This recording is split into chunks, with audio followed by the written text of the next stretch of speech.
الحاجة التانية في الماتش امبارح دي الحاجة الأولى والمهمة.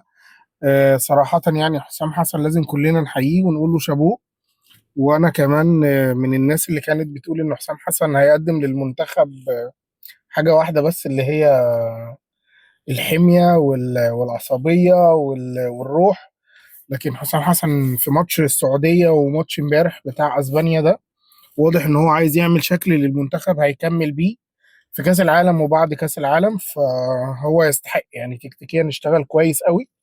والحاجة الجميلة إن قادر يوصل للعيبة سواء الأهلي أو الزمالك أو بيراميدز، هي اللعيبة دي حاجة كويسة يعني. قادر يوصل للعيبة الوظائف التكتيكية لكل مركز. وأنت هتدافع يعني هتدافع، هتدافع آخرك نص الملعب يبقى آخرك نص الملعب، هتدافع من الخط للخط يبقى من الخط للخط. ودي حاجة جديدة على المنتخب بنشوفها.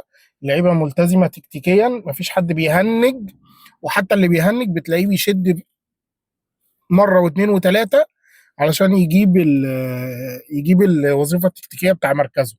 خاصة إمام عاشور وزيزو، الناس دي بتدافع كويس جدا وقادرة تملى مكانها في وسط الملعب، ما تأثرش في الدفاع يعني.